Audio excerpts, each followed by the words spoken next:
So this is that super cheap action camera that I got from Amazon. How much does it cost, you may ask? $50 or 3499 INR. That's an absurdly cheap price to pay for a camera. That too 4K. So let's see how this one turns out. Quick disclaimer, this is an honest review and I haven't been paid by anyone to make this.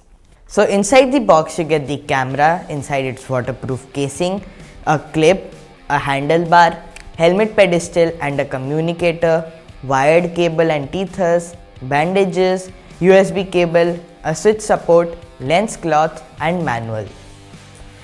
That's a pretty rich unboxing experience. Coming to the actual camera itself, this is so small. It fits easily in my hand and it also fits in my pocket. And this is so light that I can barely even feel its weight. But this whole body is made up of plastic.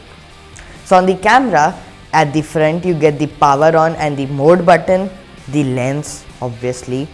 On the top you have the OK button, and on one side you have the up and down arrows, and on the second side you have all the ports, which are micro SD card, the micro USB for charging and the HDMI out. Down under you have the 900 milliamp hour battery. So I really like this small form factor. Like this whole camera is smaller than my DSLR screen. But one complaint I have is that this does not have any mic input port. So that means you'll have to rely on the internal audio, which in most cases sucks. But we'll look at that later.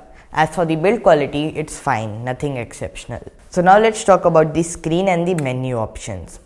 So the screen is occasion size, it's 2 inches big, but it could have been bigger considering the thick bezels around this.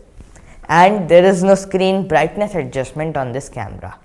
But the good thing is that this is quite bright enough and you can easily view it out in sunlight. Let's dig into these menus now. So inside you have the video options like the resolution, space lapse, slow motion, then there's the photo options like the resolution, timer and burst, and then there's image options and Wi-Fi's and the language and firmware settings. Nice. So the menus are very easy to use and straightforward, but if I had to nitpick, then more image controlling options would have been better and a touch screen would be highly appreciated. And yeah, if you have been enjoying this video till now, then a sub to the channel would be appreciated. Now we are in for the most important part, the one that decides whether this camera is cheap crap or is this something useful. And yeah, I am talking about the image and the video quality test. So here's a sample photo taken under normal room light.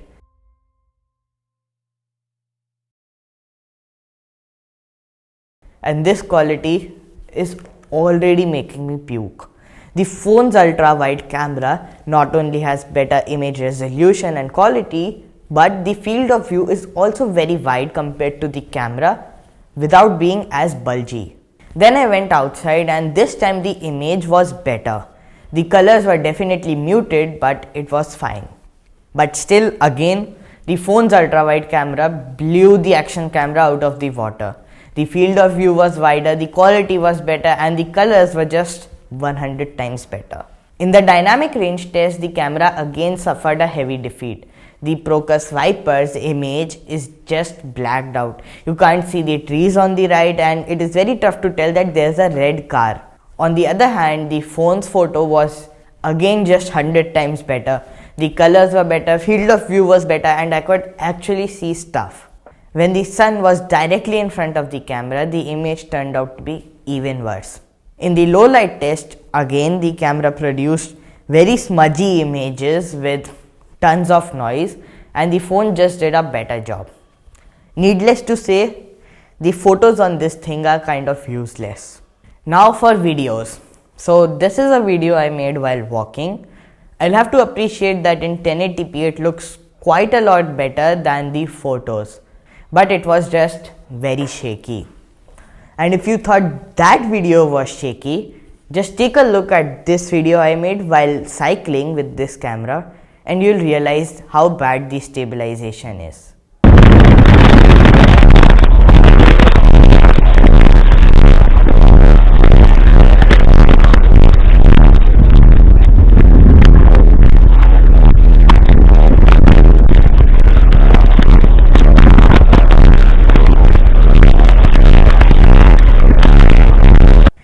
barely see anything. The stabilization is that bad.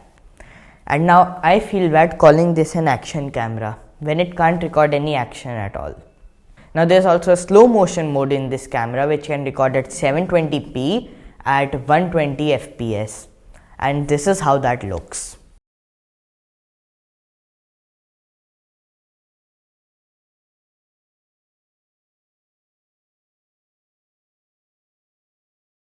Not to mention that there is a crop when you use the slow motion mode. If you want to do some nighttime recording with this thing, then you are out of luck again. This is how the video looks at night with a few lights open in the background.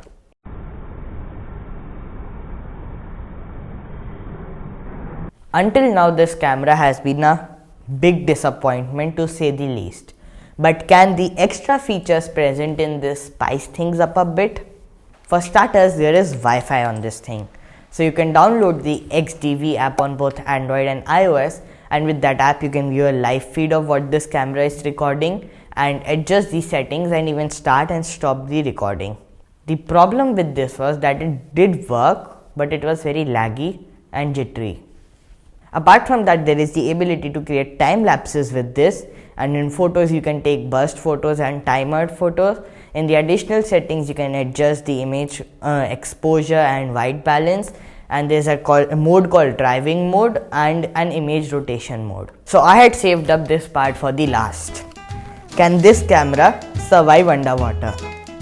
Now I can't go out swimming in this weather and with the coronavirus going on, so what I did was just drop this in this thing. Now I know this isn't the most professional way of doing this, but hey, something is better than nothing. So after 50 minutes inside water, the camera came out and it was completely dry, like not even a single water stain on it. And it had recorded for 39 minutes, but it was sheer darkness. Nothing can be said about the recording. So final decision time. Is this $50 camera worth it or not? Build quality is fine. The extra features are also kind of fine. Water resistance is a check. But the image and video quality is just horrible. Like there's nothing that can be said about this. A phone in the $100 to $200 or 7,000 to 14,000 INR territory is just much better at photos and videos than this. This is more like a child's toy for occasional recording, but for anything serious, this isn't what you're looking for. If you do want to buy a really good action camera, from what I have heard, the GoPro series is quite good, and you can check that out with the link in the description. That was for this video. Thanks for watching. And my conclusion is that this camera is kind of crap.